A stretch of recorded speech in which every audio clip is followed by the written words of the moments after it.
Hallo graad 8s en welkom by The Answer Series se natuurwetenskappe video's gebaseer op ons studiegidse. In hierdie video behandel ons meer besonderhede oor die proses van respirasie, asook waar dit in plante en diere plaasvind en waarom dit 'n belangrike proses vir lewe is. Voordat ons dieper in respirasie delf, moet ons onthou dat fotosintese en respirasie teenoorgestelde prosesse is. Fotosintese vang energie vas in die voedsel wat dit produseer, terwyl respirasie daardie energie vrystel wanneer die voedsel weer afgebreek word. Dit is omdat alle lewende organismes energie nodig het om hul noodsaaklike lewensprosesse te kan onderhou. Soos in 'n vorige video genoem, verkry plante hulle energie direk vanaf die son, maar diere kan hierdie energie slegs vanuit hulle voedsel verkry. Tydens fotosintese word stralingsenergie vanaf die son vasgevang en omgeskakel in chemiese potensiële energie in die voedsel, soos glikose of stysel wat daardeur geproduseer word. Hierdie chemiese potensiële energie moet vrygestel word sodat dit vir metabolisme en lewensprosesse weer gebruik kan word. En die proses waardeur hierdie energie uit voedselmolekules vrygestel word, staan as respirasie bekend. Dink aan jou voedsel wat jy eet as 'n brandstof, want 'n brandstof kan verbrand word om energie vry te stel. Dink byvoorbeeld aan hout, dit is 'n brandstof. Om hout te kan brand, moet daar suurstof teenwoordig wees. 'n Vuur gaan nie brand as daar nie suurstof beskikbaar is nie. Binne in die hout is daar opgebergde chemiese potensiële energie. So wanneer die hout brand, word daar die opgebergde energie vrygestel as hitte en ligenergie. Koolstofdioksied word ook as 'n byproduk in die atmosfeer vrygestel. Nou glikose is soortgelyk aan die hout. Dit is die algemeenste brandstof vir respirasie wat alle lewende selle gebruik. Tydens respirasie word hierdie glikose in die teenwoordigheid van suurstof verbrand om die opgebergde chemiese potensiële energie binne in die glikose molekule vry te stel. Hierdie energie is dan beskikbaar vir die sel van die plant of die dier om sy lewensprosesse soos groei en voortplanting en gasvisseling te kan verrig.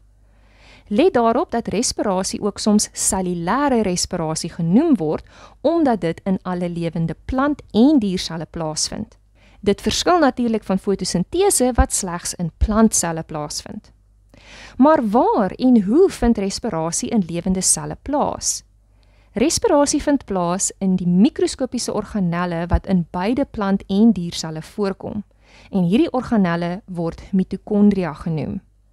As jy 'n paar menslike velselle neem en dit onder 'n mikroskoop met hoë vergroting bestudeer, sal jy die mitokondria binne in die selle kan sien. Anders as chloroplaste het mitokondria nie 'n spesifieke kleur nie, maar wetenskaplikes kan kleurstowwe by mikroskoopskyfies voeg om sekere organelle meer sigbaar te maak. En in hierdie diagram is die mitokondria al die klomp blou kolletjies. As jy dan na die besonderhede van 'n mitokondrion kyk, ons vergroot hom, sal jy sien dat daar baie gevoude membrane aan die binnekant is. En dit lyk amper so zigzag lyne binne in die mitokondria wat op en af beweeg.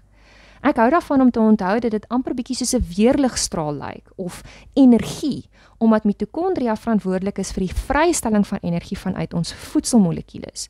Mitokondria is soos die kragsentrales van 'n lewende sel. Respirasie is nie afhanklik van lig nie, en daarom vind dit voortdurend in alle lewende selle plaas, dag of nag. Onthou hierdie vloeidiagram? Vanuit dit kan ons sien dat vir respirasie in plaas te vind, lewende selle 2 reaktante benodig. Glikose uit die voedsel wat hulle inneem en suurstof vanuit die lug. Ons kan ook sien dat respirasie 3 produkte lewer.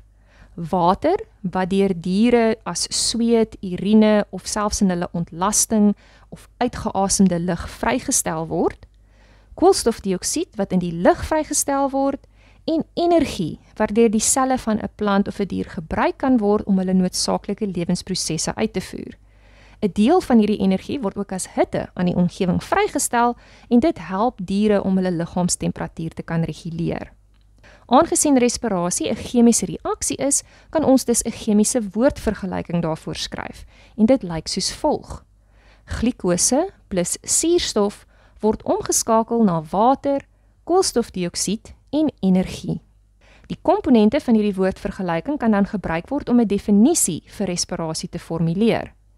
Respirasie is die proses waar tydens lewende selle suurstof gebruik om glikose af te breek om energie, koolstofdioksied en water vry te stel. Respirasie is dus belangrik vir alle lewende organismes omdat dit die gestoorde chemiese potensiële energie in voedselmolekules kan vrystel. Lewende selle kan dan hierdie energie gebruik om hulle lewensprosesse soos groei, beweging, voortplanting ensovoorts te kan verrig. Sleutelterme vir hierdie video sluit in respirasie, mitokondria of mitokondrion en energie. Check out the video description below for practice questions from our study guides. If you found this video useful, give it a like and subscribe to our channel so you don't miss any new episodes.